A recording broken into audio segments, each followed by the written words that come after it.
This episode contains adult themes and is not appropriate for all audiences. Listener discretion is advised.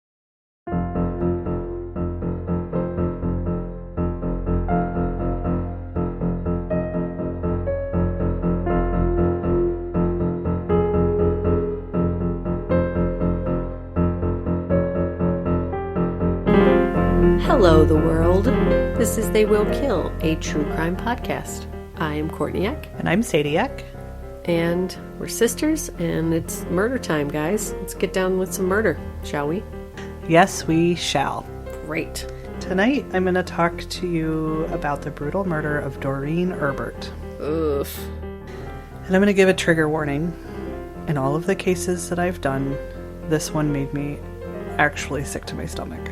Oh, man. Wow. Yeah. Researching it, reading about it, it's a very fucked up case. Okay. All right. All right. Yeah, I'm also a little bit excited. I feel like this is one that you would pick normally. More like up your alley. So yeah, I excited don't about like the brutal ones, but I gravitate toward the brutal ones. Mm-hmm. Like preoccupation with how that can happen. It just, it always takes me there. So take me there. Yep. I'm going to take you right on in there. So this is another spooky Halloween story. Mm-hmm. On October 31st, 1984, the young Erbert family was happily celebrating Halloween. Charles and Doreen decided to divide and conquer. Charles would take their 4-year-old daughter Deanna trick-or-treating, while heavily pregnant Doreen stayed home to hand out candy to the neighborhood kids. Mm-hmm. When they returned, Charles decided to run to the liquor store, make the holiday a little bit more festive. He'd be home in just a few minutes. I like your style. He drove down the road to the store and was back to his house in less than 15 minutes. When he opened the front door to his normally happy home, what awaited him inside was a scene straight from a gory Halloween movie. No, in 15 minutes? 15 minutes. Oh, boy. Doreen was lying on the floor at the entry to the living room, bleeding profusely. Ugh. The baby who had been safely inside Doreen's womb for the past 8 months was lying on the living room floor. Nope. At first, Charles thought Doreen had somehow miscarried in the few minutes he'd been gone, but then the picture came into focus more, and Charles realized he was looking at Doreen's severed hand, which was lying in the living room next to the baby. What is this story? How have I never heard this story? So crazy. I know. He desperately tried to stop Doreen's bleeding by holding her arm tightly, but as he was holding his dying wife, he realized that Doreen had severe cuts on her neck and stomach as well. Ugh. Charles tried to call 911, but was unable to get through, so he called the fire department and a neighbor for help. It was after he made these calls that he noticed his young daughter, Deanna, hiding in the living room behind the couch. He quickly took her into the kitchen to keep her from the horrors in the living room. Calling 911 and having it not work is a waking nightmare. Oh, yeah. So awful. Right? And, I mean, I think it's in the early 80s, too, so 911 hadn't really been around for very long. But, fuck. Yeah, I mean, it was probably, like, an operator and who only worked 9 to 5 or whatever. Oh, yeah, she's plugging it in, old-timey style. Hello, 911.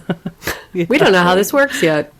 I know. Oh, God. No, I think about that a lot, actually. Like, having it be busy or something. No. When paramedics arrived, Charles and Deanna went outside to wait. When Charles saw the paramedics bring Doreen, who was still alive, out on a stretcher, he tried to go out with them to the hospital, but the police arrested him instead. No.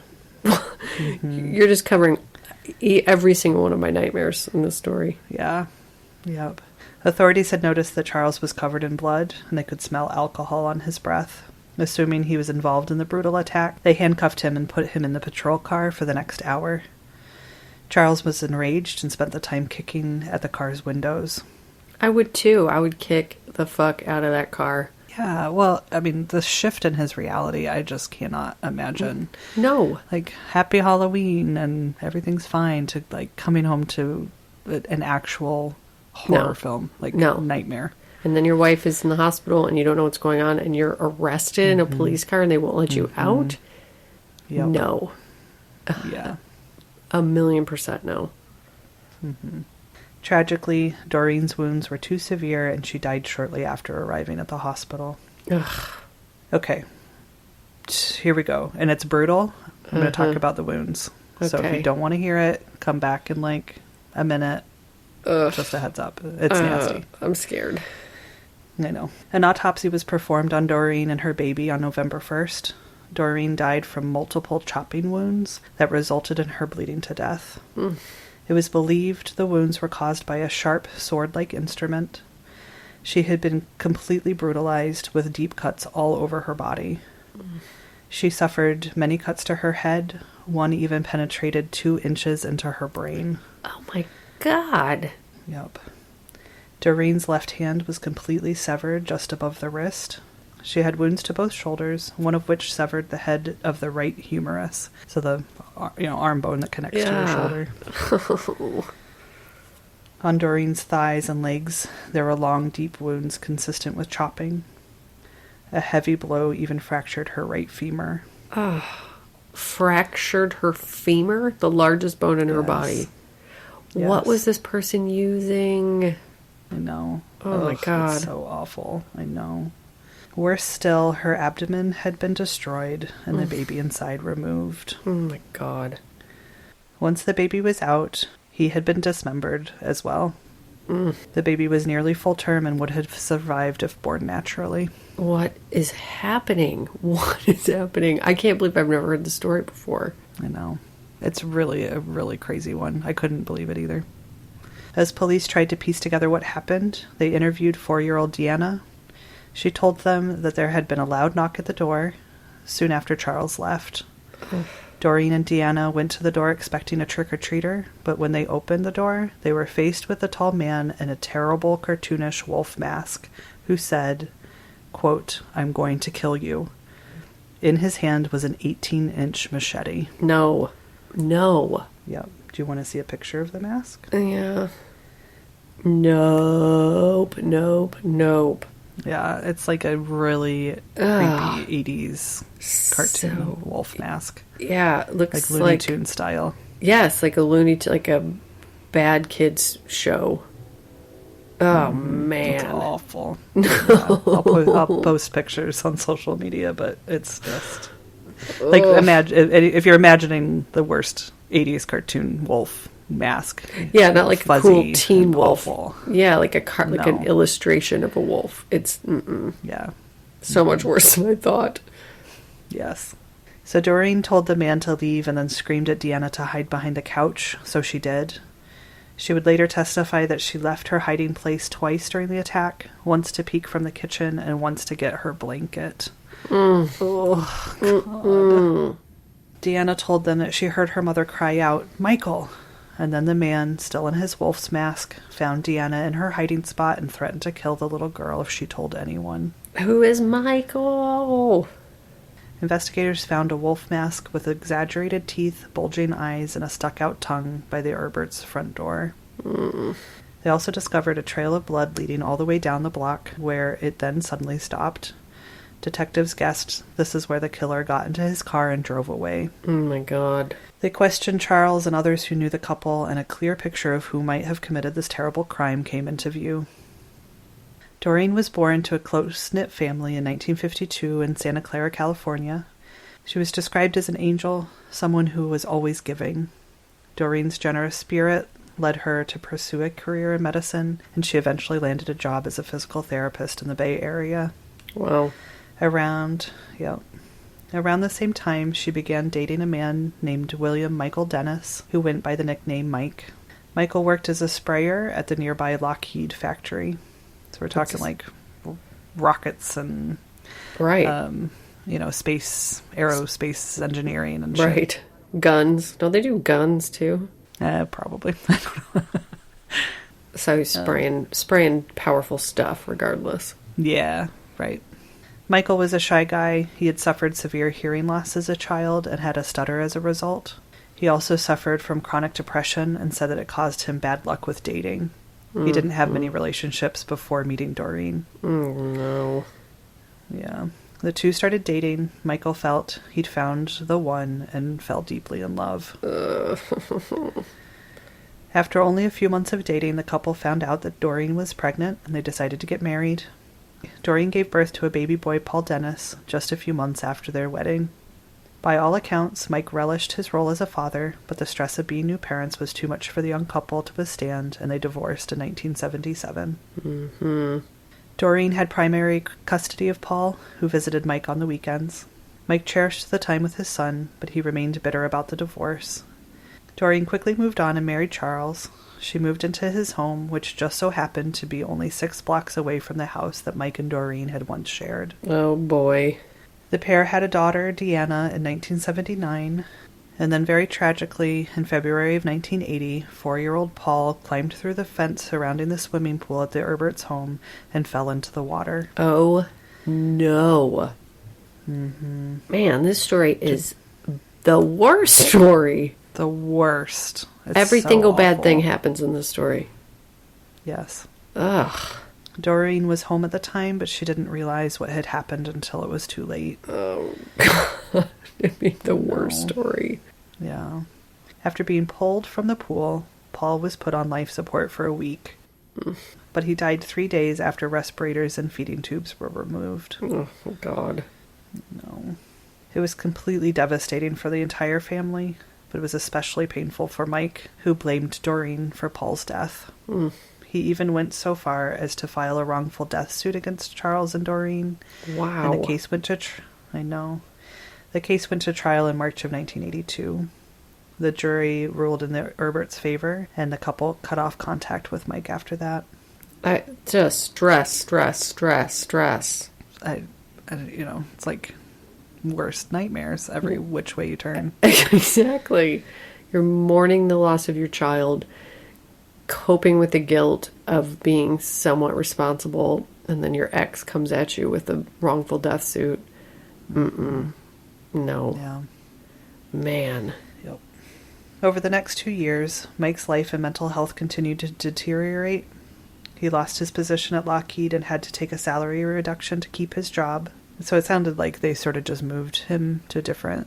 I don't know if it's a unit or what department there. That's the word. And then over the course of a few months, they slowly cut his salary back. And just pushed him out. Which was really, just really made him feel a lot worse. You think? Yeah. Yeah. Lingering bitterness continued to eat at him over the breakup of his marriage, and he blamed Doreen for Paul's death. He believed that Doreen had intentionally let Paul drown, that she didn't want her son to be a part of her new family. Oh, come on. Which is not true. No. Yeah. Yeah, there was one of the articles I read, he talked about, I guess, that when she moved into the house with Charles, Mike noticed there was a pool, and he said, okay, gotta fence it in. Ugh. And they did, but the fence wasn't secure enough, and he'd even said, like, you really need to secure that up, and they didn't. Ugh. And a dog had drowned in the pool not too long before Paul, and he was, like, really... So the pool had been an issue already. Oh, God. And so, yeah, Michael was...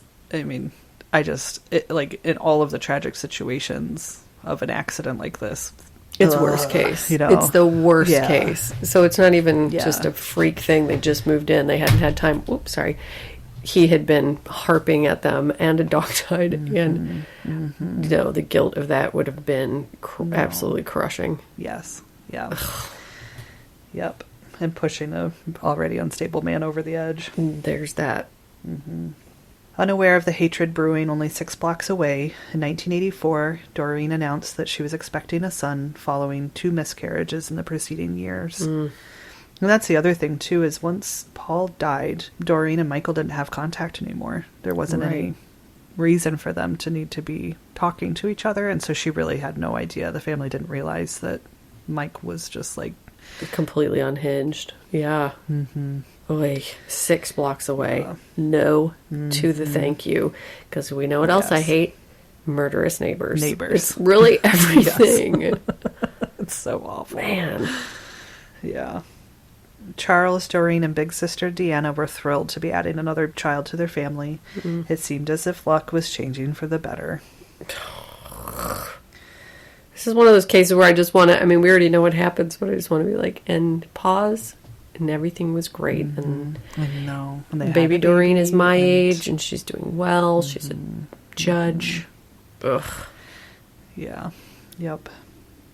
The baby was due in early November, just after Halloween, which really strikes a chord. I had my second child 3 days after Halloween, so...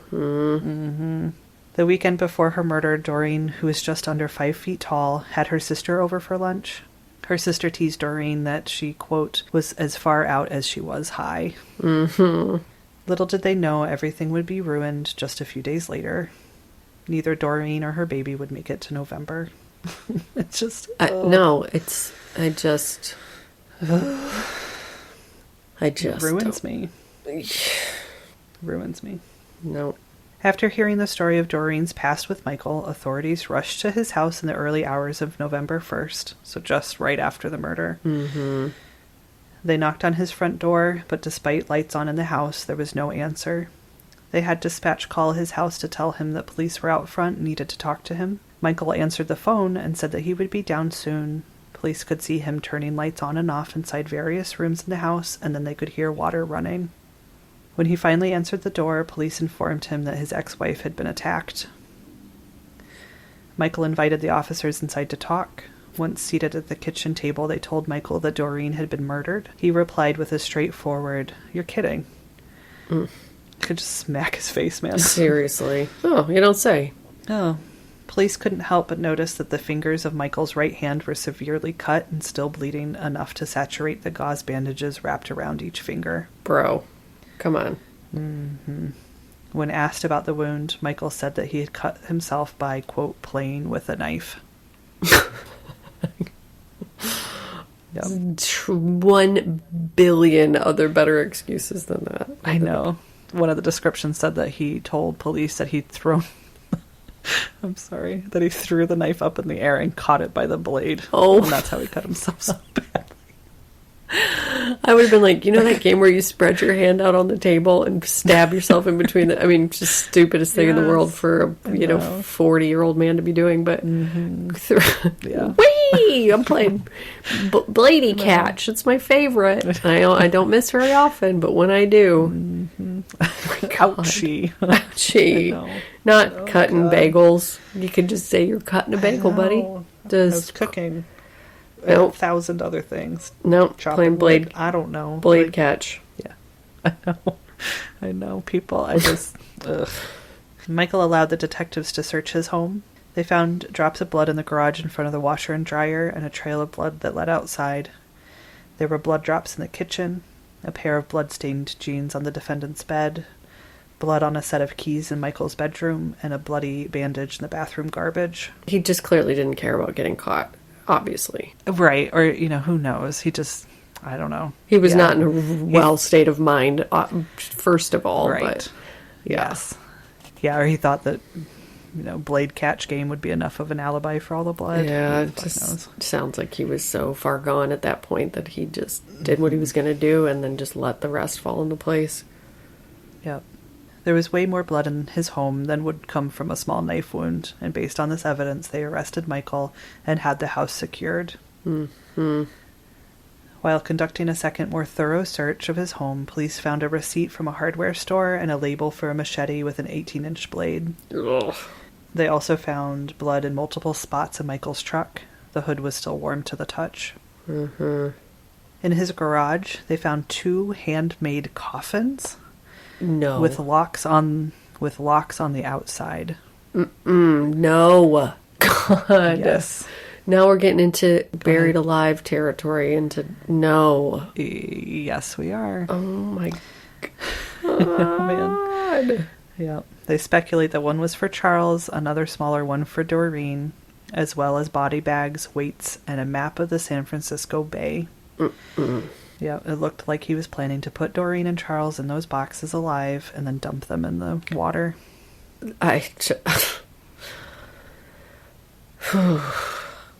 In the days after the murder, multiple witnesses came forward to say that they saw a man in a wolf mask near Doreen's house. A few even saw him standing in the road, staring at her house. In the wolf mask? in the wolf mask. This is Halloween night. Yes. In his costume, standing in the road, staring like a fucking creep. He was holding a grocery bag with something heavy inside. The last piece of the puzzle was put into place when the detectives were able to trace the wolf mask found at the Erbert's home to one Mike wore at the Halloween party the previous year. Dude. A witness came forward saying that Michael had gone to her party wearing that mask, and she even had photos of the party to prove it. Oh, thank God. So that photo I sent you is actually Michael in the wolf mask. I hate it. I hate everything about it. I do too. Michael went to trial in July of 1988. His defense team tried to show that Michael was suffering from severe mental illness at the time of Doreen's murder. A psychologist spent many hours interviewing Michael and testified that after the death of his son and the civil trial that he lost, his anger towards Doreen turned delusional and he became obsessed with getting revenge. Mm-hmm. While attacking her, Michael said that he asked Doreen how it felt to drown. No. Yeah. I know. Michael admitted to the doctor that he murdered Doreen, but swore he didn't know that she was pregnant at the time, and said that he would not have killed Doreen had he known. Yeah, right. Yeah, right. I know. You know that's why he did it. Yeah. Well, especially as far along as she was, opening the door and seeing her, he would have known. And he said in one of the interviews that with the psychologist that it wasn't until the baby fell out of her body that he realized, which is just bullshit. It's and that baby bullshit. Was brutalized. Yeah, as many wounds as she had, the baby had as many. And God. Ugh, I know. And he lived 6 blocks away from her, so there's no way this guy who's just standing in the road staring at her house hadn't seen her a billion times. Yeah, he knew what he was doing. Yeah, or ran in the same circles, and somebody mentioned, "Oh, Doreen's having a baby," or the chances of him just not knowing. Right, and that's what set him off, and that's why he did it, because he was just too painful. Yep, she was pregnant with a boy. It's just like yes. We all know how this goes, buddy. Not pulling this over on us. Nope. After only 3 hours of deliberation, the jury found Michael guilty of murder and recommended the death penalty. Wow. Yep. Before being sentenced by the judge, Michael went on a rambling 30-minute speech. He told the judge, quote, "If you eliminate October 31st, 1984, I'm a decent human being." That's just like, you don't get points toward decency. Nope. It's not how it works. No. It's not a bank. You can't withdraw all the goodness that you've deposited. You just keep putting the goodness in the goodness bank, dude. Yeah, right? I know. When you do something that horrific, like the most horrific thing I can imagine. Yeah, maybe that I've ever heard. You don't. Yeah, that's it. You don't get to balance it out with being an okay dude sometimes. Yeah. No. You need serious help. Serious help. Mm-hmm. He then apologized to Doreen's family for killing her, and then in the next breath blamed Doreen and Charles for not making sure the fence around the pool where his son drowned was stable. Mm-hmm. The judge then sentenced Michael to death. As he was led out of the courtroom, Michael turned to Doreen's family and said, quote, "Good night." He sits on California's death row in San Quentin still today. Oh, that's not going well for him, I'm sure. Right, I know. And it sounds like California's really up in the air. They still have the death penalty as far as I know, but haven't executed anyone since 2006. And I'm sure. Doesn't seem like it's going to happen. Yeah. So he's just chilling. Wow. Yep. And I couldn't find a whole lot about Charles and Deanna, how they're doing, but I did find an interview from 2016 where they were being interviewed about their thoughts on the death penalty in California. And Deanna said, quote, "I can forgive, but I can't forget, and I do think that he should get the death penalty. I had to grow up without my mom and a brother." And the extreme trauma of living through that. Oh, I just can't even imagine. No. A 4-year-old watching her mother get macheted to death in a wolf with a cartoon wolf mask. No. It's the scariest thing I could possibly imagine. I mean, not hyperbole. That's the scariest thing I can imagine. Agree. Yes. You know? Yes. Yes, it is a true nightmare. It's a true nightmare come to life, like 100%. Ugh. Yeah, like I said, when I was researching the story, I had to keep closing. It took me like way too long. It's not a very long one. And I had to like keep stopping and like walk away and take deep breaths because I was like really scaring myself by reading it. It's so scary. It's so scary. It really is. Yeah. So during this interview, Charles said, quote, "Finally she got pregnant and he took that life too," Charles said during the interview with tears in his eyes, noting that his wife had had 2 miscarriages in the years before her death. "I want him to know we survived and we're making it. He hasn't conquered us." Deanna and Charles moved to Red Bluff, California soon after the attack, where they still live today. And that is the fucking awful, atrocious, brutal murder of poor Doreen. That is crazy town. That is the craziest town. It Doesn't get any crazier. It really doesn't. And I was thinking about it as you're wrapping up. It's the worst kind of murder, too, because it's just this, like, really horrifying revenge murder. I really don't like revenge murder, I realize. No. You know? It's just... Well, there's always that extra layer of just, like, hate and... Yeah, selfishness. And malice. Just, like, so evil. Yeah. Yes. I mean, it's one thing if somebody... You know, if somebody revenge murdered him, that would make a little bit more sense. But just this, like, supremely selfish, I'm going to ruin everything because I have so much pain inside of me and I don't know how to cope with it. So I'm just going to ruin hundreds of lives. Just the ripple effect of something like that. It's just endless. And that is very selfish and extremely fucked up.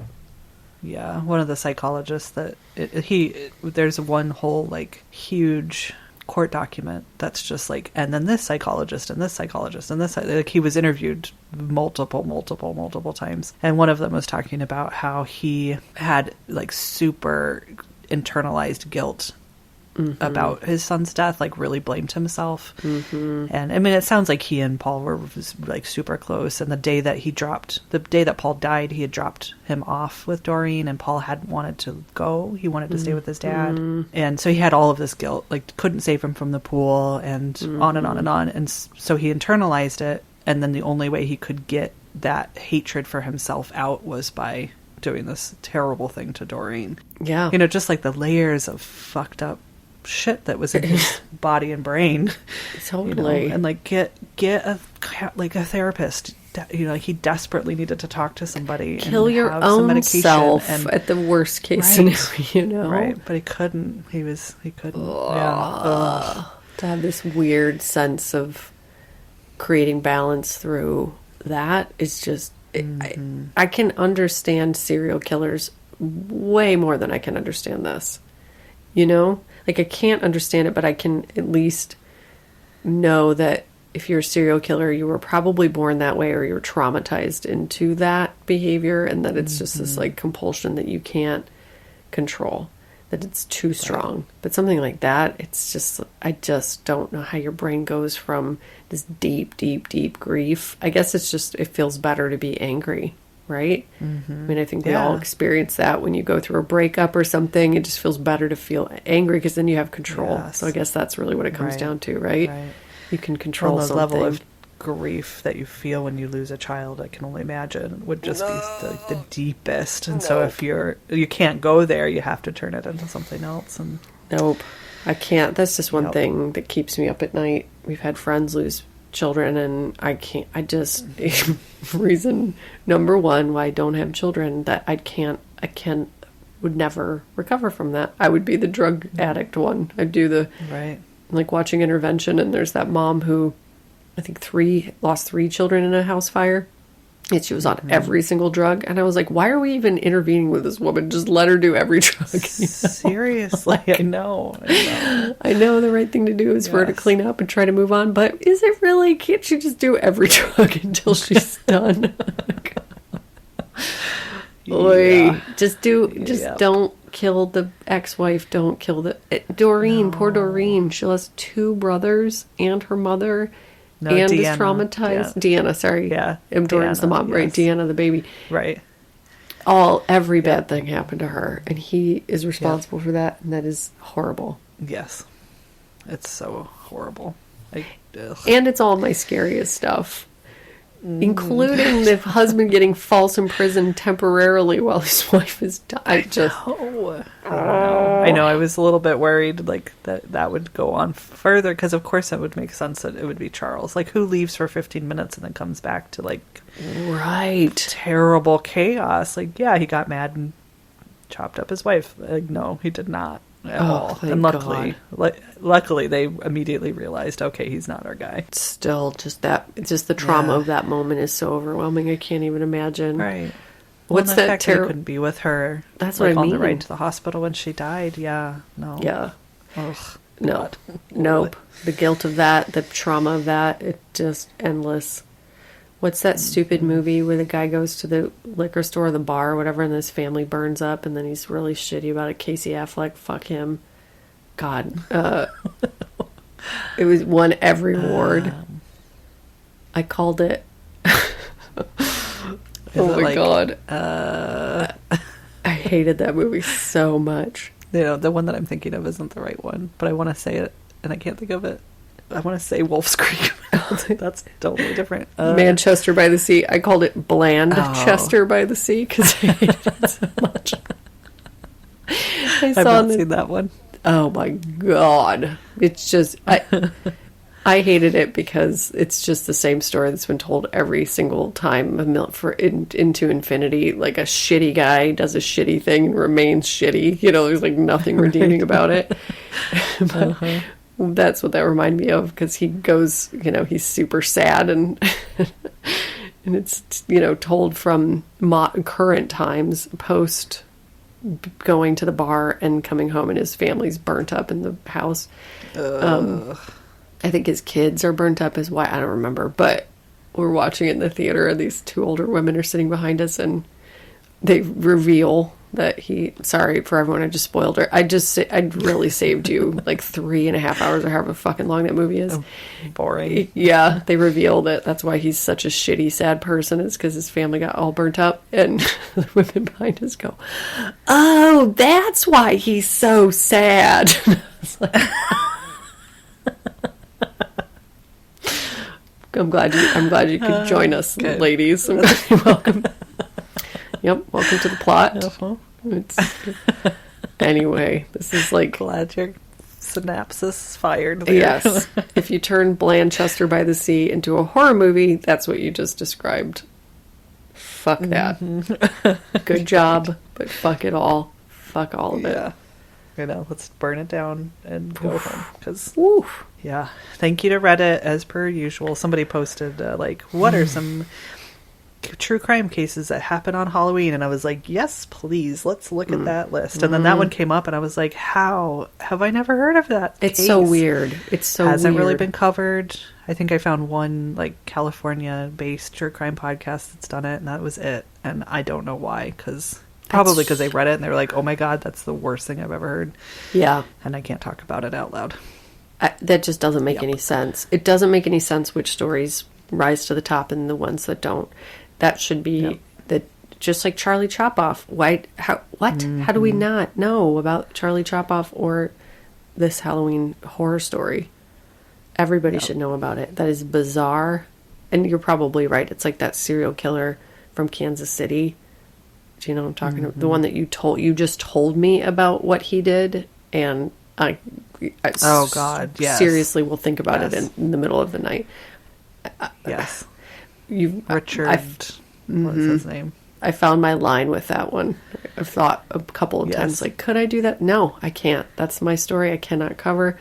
It will never happen. It's too awful. Right. Well, it was one of the first, because he's not very well covered serial killer when very first started the podcast. Yes. And I was like, ooh, yeah, let's get into it. And there's photos, like, nothing's too severe for me. And I was like, oh my God, I don't think I can do this podcast. Like, this is way too intense. And I think I even called you and I was like, Courtney, yeah, and then she gave the infection of the information to my brain, and now there it lives. And it like, very few things scare me. God. That scares the absolute living shit out of me. That story. So I just quickly learned that I have boundaries. I guess, man. I know. There are things that are too terrible to talk about. Yeah. The porn episode of Obscura's porn episode. Don't do it, guys. He's warned you at the beginning. Don't do it. I know I'm driving everybody straight to that episode by saying it, and everybody's also Googling Kansas City serial killer. I'm sorry. I guess I'm infecting your brains with my brain infection. It's too scary. It's too awful.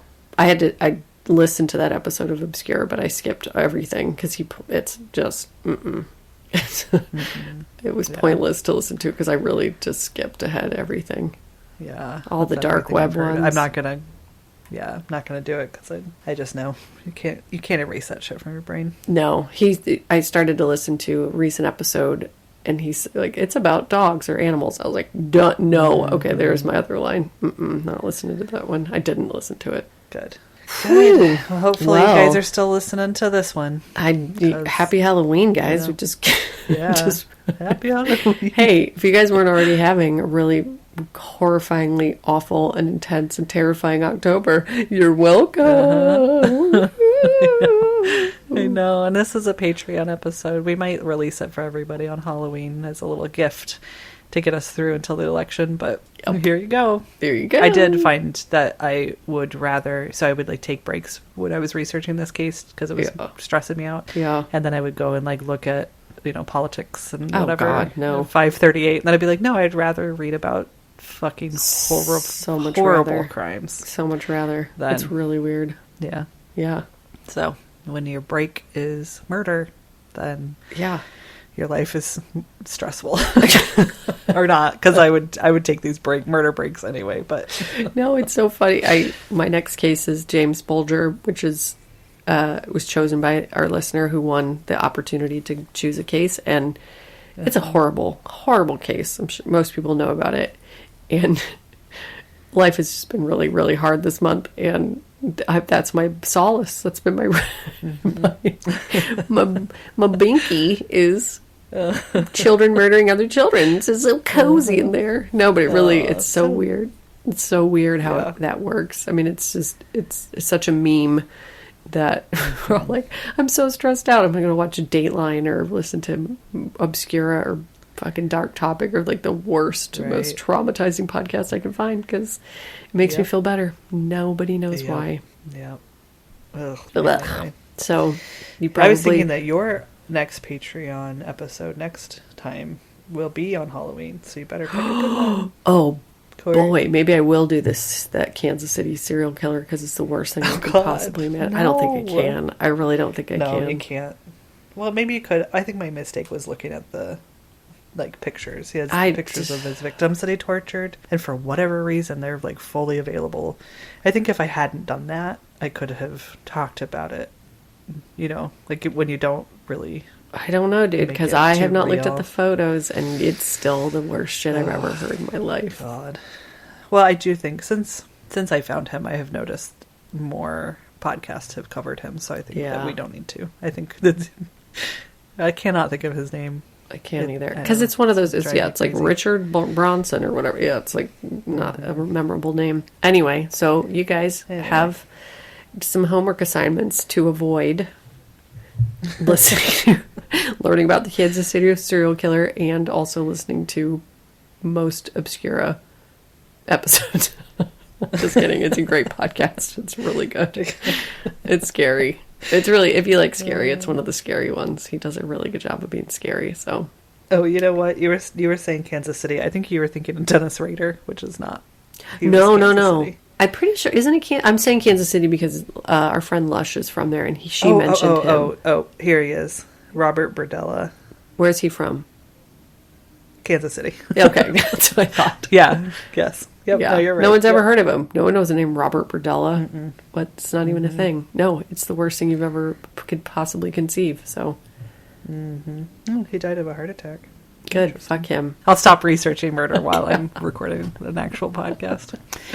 All right, you guys. We love you. Yeah. No, you're the best. We love you. Yeah, and if you're not a Patreon supporter and you're listening to this because we revealed it, what's the word? I'm so sorry. I'm not going to be able to talk or entertain until at least November. So please forgive me. Yeah, man. No, forget about it. They're fine with it. Everybody feels the same. If we were like super articulate right now and just like, hey guys, everything's fine. Everything's fine. Then they would We're stop thriving. listening because It's really we would true. be unrelatable and they would be so sick of us and mad at us. So It's true. And I still we're feel all brain dead. optimistic. Yeah, for those of you who come here for my creepy optimism, I still feel very optimistic. I'm just tired. I'm really tired. we're all so exhausted. Yep. So, We're at the end of the marathon. yes. But yeah, if you are not a Patreon supporter, I think is what you were saying. We still because love you. We have unveiled this podcast for everyone. This is going to be such one a of the hard one to podcasts. edit. One of the podcasts I listen to, they say from the Patreon vault. From So the Patreon vault. vault, yeah. So this is coming from our vault of like 15 episodes. Oh, it's like when Geraldo Rivera went to open the vault of whatever the gangster was, and it was empty. Exactly. 100%. I wonder if we get Geraldo somehow involved in this God, unveiling of like this in one Photoshop. Halloween episode. Oh, I've got a new Photoshop assignment. I'm gonna find a picture of that and put us inside of the vault. Just with a shruggy, with shrugging. Oh, sorry guys, it's a pretty good episode, but This is what we got. All right. we love you very Thank you much. so much. Yes, we do. You're welcome, and we're sorry at the same time. Not good, not great. We love you. Boo! Not good, not great. Boo. That's one of our reviews, our favorite review, other than Mommy's. That's my other favorite. Mommy's. Boo! Not good, not great. We love you guys so much. Thanks for listening. Goodbye, goodbye, goodbye. Goodbye.